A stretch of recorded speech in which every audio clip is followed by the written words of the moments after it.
Hello বন্ধুরা, আপনারা কেমন আছেন? আপনারা নিশ্চয়ই ভালো আছেন এবং বাগানের গাছগুলো ভীষণ ভালো আছে। আমরাও ভালো আছি এবং আমার বাগানের গাছগুলো ভালো আছে।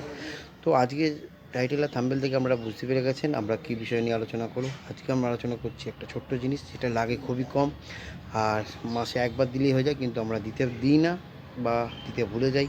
তার জন্য আমাদের কাছে ঠিকঠাক ফুল এবং ফল কোনোটাই আসে না। এবার আমি সেইটার বিষয়ে আলোচনা করব, যে বিষয়টি যেটা আমরা না দিলে আমাদের কী কী হতে পারে বা সেইটার অভাবে আমাদের কী কী হয়। তো চলুন আমি প্রথমে দেখিয়ে দিই কী কী হয়। যেমন হচ্ছে, আমাদের এই যে পাতাগুলো দেখতে পাচ্ছেন, পাতাগুলো হয়ে যাবে আঁকা বাঁকা, ঠিকঠাক বৃদ্ধি হবে না, ফুলের সাইজ ঠিক হবে না। তারপর দেখুন, এই যে এরকম পাতা নৌকার মতন হয়ে যাবে এবং পাঁপড়ের মতন হয়ে যাবে। এইটাই হচ্ছে ওই সারের অভাব বা অভাবজনিত লক্ষণ। তো এইসব হবে। প্লাস এবার আমাদের ফল, যে আমাদের ফল গাছে যে ফলটা যখন ধরবে, সেটাও দেখবেন অনেক সময় ছোট হয়ে ঝরে পড়ে যাচ্ছে বা হলদে হয়ে যাচ্ছে, ছোট ছোট পাতা হলদে হয়ে যাচ্ছে, বা গাছের এই যে একটা বিকৃতি টাইপ চলে আসছে। এই সব কারণগুলোই কিন্তু ওর অভাবে হয়ে থাকে। তো তার জন্যে আজকে আমরা কী কী করব, আর ওইটা আমরা কখন দেবো, কোন কোন গাছে কখন দেবো, মাটি তৈরির সময় কখন দেবো, সমস্ত কিছুটাই নিয়ে আজকে আমরা আলোচনা করব। তো দেখতেই পাচ্ছেন আমার কাছে যে ফুলগুলো হয়ে আছে এবং ফুলের কালার, ওই জিনিসটার জন্য কিন্তু ফুলের কালার আসতে খুব সুন্দর করে কালার আসবে এবং গাছের বৃদ্ধি পাবে, পাতা হলদে হওয়া কমে যাবে। মানে ওই একটুকু ছোটো জিনিসটার জন্যে গাছে কিন্তু প্রচুর পরিমাণে কিন্তু হেভেন ডিফেন্স তৈরি হয়ে যাবে। এই যে দেখুন, এই যে বৃদ্ধি হচ্ছে, এইটা কিন্তু ওইটার অভাবেই কিন্তু বৃদ্ধিটা পাচ্ছে না। তো চলুন আজকে আমরা দেখে নেব আমরা কোনটা মাটি তৈরির সময় আমরা যে বোরন যেটা আমরা বলছি সেটা আমরা কতটা দেব, আর বা টবেই বা আমরা কতটা দেব।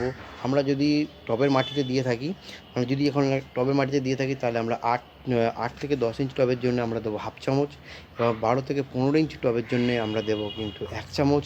এবার তার থেকেও যদি আমরা বড় চলে যাই, তাহলে 20 ইঞ্চি ড্রামে যদি দিয়ে থাকি, তাহলে আমরা দেবো হচ্ছে 3 চামচ। এবার তার থেকেও যদি আমরা বড় টবে এটা বোরনটা দিয়ে থাকি, তাহলে আমরা দেবো 3 টেবিল চামচ।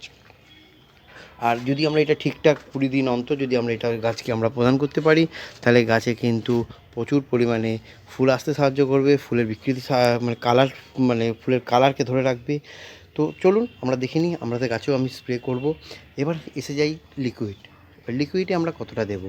তো লিকুইড হিসেবে আমরা যদি 1 লিটার জলের জন্য আমরা এটা গুলে থাকি, তাহলে আমরা দেবো হচ্ছে 1 গ্রাম। এবার আপনাদের মধ্যে একটা প্রশ্ন আসতেই পারে যে আমরা 1 গ্রামটা মাপবো কী করে। তো একদম ঠিক, আমরা 1 গ্রামটা মাপবো কী করে। 1 গ্রামটা মাপবো হচ্ছে, আমাদের যে চায়ের চামচ আছে, সেই চায়ের চামচের হাফ চামচ হচ্ছে 2 গ্রাম। এবার সেই অনুযায়ী আমরা কিন্তু মাপটা করে নিতেই পারি। তো চলো, আমার গাছেও আমি এটা স্প্রে করব। তো কেমন করে স্প্রে করছি, আমিও এটা 1 লিটার জলের মধ্যে গুলবো বা 2 লিটার জলের মধ্যে গুলবো, গুলে আমি আমার বাগানের সমস্ত গাছকে এই সারটা আমি প্রয়োগ করব। আর এটা আমরা দেবো হচ্ছে মাসে একবার, 20 থেকে 25 দিনের গ্যাপে গ্যাপে। তো দেখতেই পাচ্ছেন, এরকমভাবে ফুল আনতে এবং প্রচুর পরিমাণে ফুল পেতে এই সারের কোনো বিকল্প হয় না। তো চলুন আমি একবার ফুলগুলো আপনাদের দেখিয়ে দিই।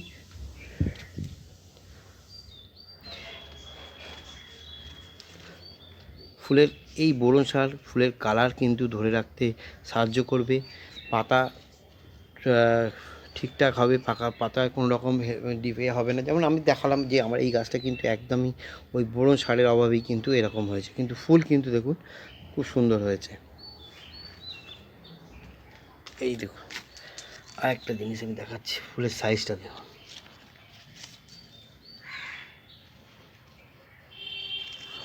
ছোট পাতাও কিন্তু হলদে হয়ে যায় অনেক সময় আমাদের, সেটাও কিন্তু এই সারেরই অভাবে। দেখুন, যেমন এই যে মাথাটা যেমন বেঁকে গেছে, এটাও কিন্তু এই সারেরই অভাবে।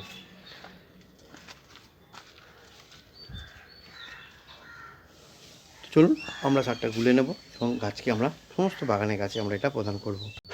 দেখুন, আমি এখানে 2 লিটার জল নিয়ে নিয়েছি, আর আমার কাছে যেটা আছে সেটা হচ্ছে এইটা।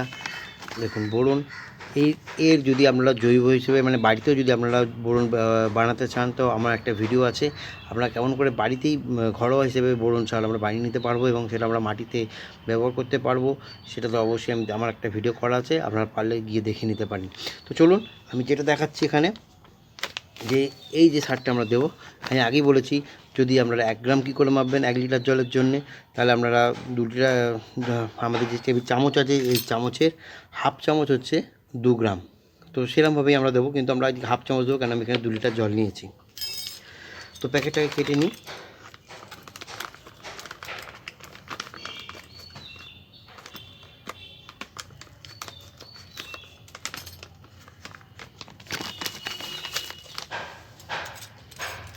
আর এটা আমরা মাসে দেবো একবার।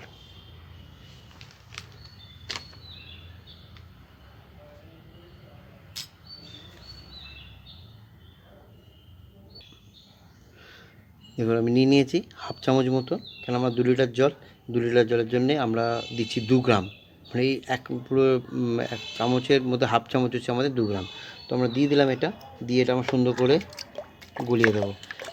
একদম বেশি যাতে না পড়ে সেটা একটুখানি দেখে নেবেন।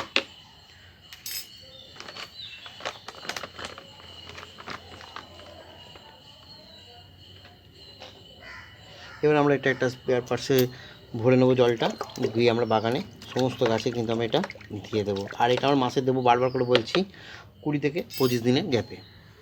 চলুন আমরা একটা স্পেয়ার পার্টসের মধ্যে ভরে নিই।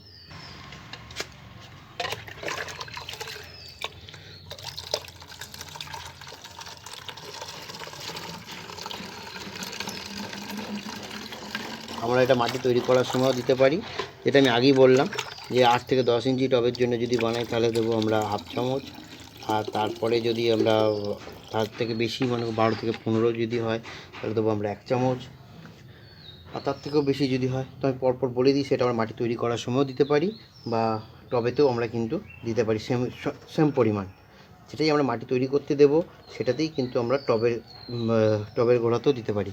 কিন্তু আমার মতে টবে দেওয়ার থেকে আমি যদি স্প্রে করে দিই আমার মনে হয় বেশি কাজ হবে, খুব তাড়াতাড়ি কাজ হবে। তো চলুন আমি বাগানে যাব এবং বাগানে গিয়ে সমস্ত গাছকে আমরা এটা প্রদান করব। এই যে আমার লেবু গাছে দেখুন, এই যে ফুল এসছে, কুটি এসছে, এগুলো যাতে ঝরে না যায়, আর বা এই যে নতুন নতুন পাতাগুলো যাতে আমরা হলদে না হয়ে যায়, তার জন্যে কিন্তু আমরা এই বোরন সারটা কিন্তু এখন আমরা এই লেবু গাছও দিতে পারি।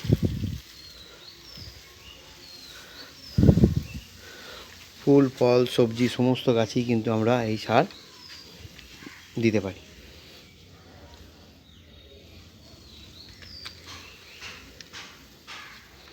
চলুন সমস্ত গাছকে আমরা কিন্তু এটা প্রদান করব।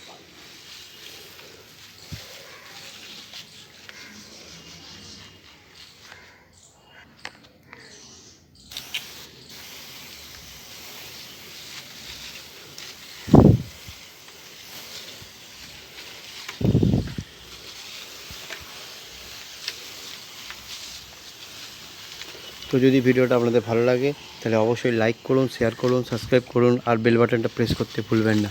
আর অল নোটিফিকেশানটা অল করে রাখুন, কেন যখনই আমি একটা ভিডিও দেবো আপনাদের কাছে নোটিফিকেশান পৌঁছে যাবে। আর জবা গাছ সম্বন্ধে যদি কোনো রকম প্রশ্ন থাকে তো অবশ্যই আমাকে কমেন্ট করুন, তার উত্তর আমি দিয়ে দেবো।